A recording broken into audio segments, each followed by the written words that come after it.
something greater. He is calling you into a beautiful destiny.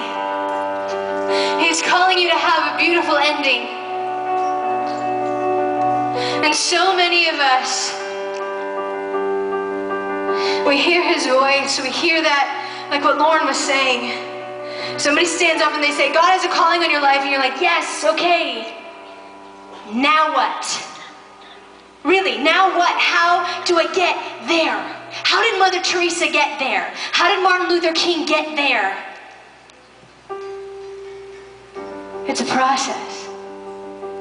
Every single promise from God is an invitation to a process. Every single promise. It's like a recipe book. I don't know. I'm not a cook, but okay, let's go with it. You make cookies. I do. That's fun. My husband will be thrilled. Cool. Can we have something else like steak? Cookies. Chop up the steak and put it in the cookies. But it's like a recipe book, okay? You can flip open a recipe book and there's all these pictures and everything. And you're like, okay, I want that. Well, how do you get that? Well, that picture is an invitation to a process to get to the end result.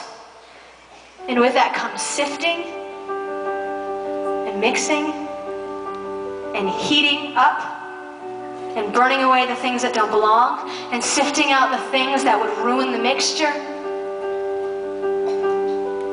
It doesn't just happen because you open the book. The beautiful ending doesn't just happen because we have good theology. Man, God is tugging on your hearts tonight, even now. And he's saying, I'm inviting you to have the most beautiful ending the world has ever seen. But that's an invitation. It's a great invitation. And you start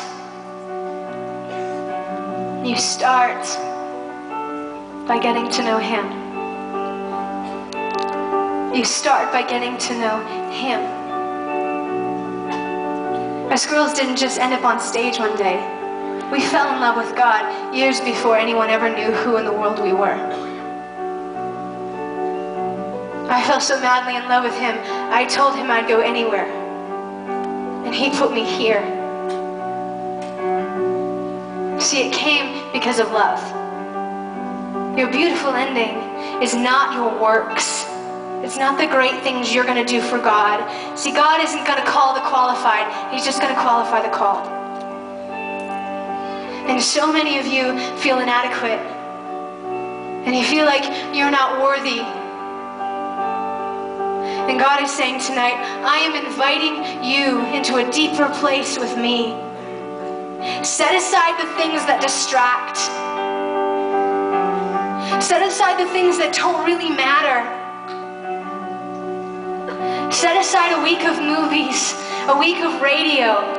Silence your life so you can learn to hear him. And let me tell you, when you get to know God, there is a rhythm to his heart. And when you begin to go out and you begin to see people, you begin to see them the way he sees them. And you begin by loving the one. Mother Teresa said, if you can't feed 100, just feed one. But see, it always starts with one. It always starts with one. Your beautiful ending starts with the one. It starts with him.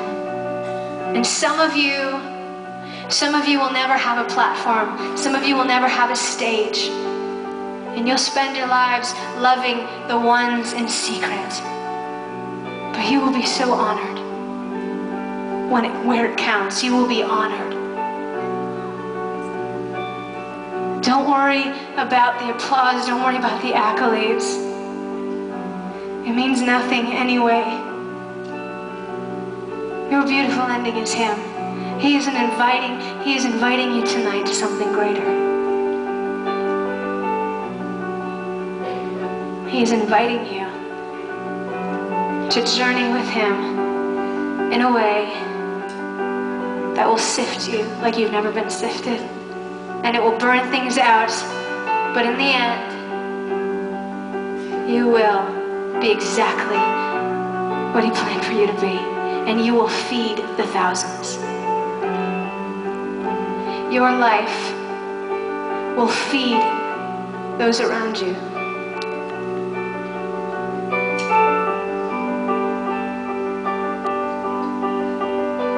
It's a great invitation.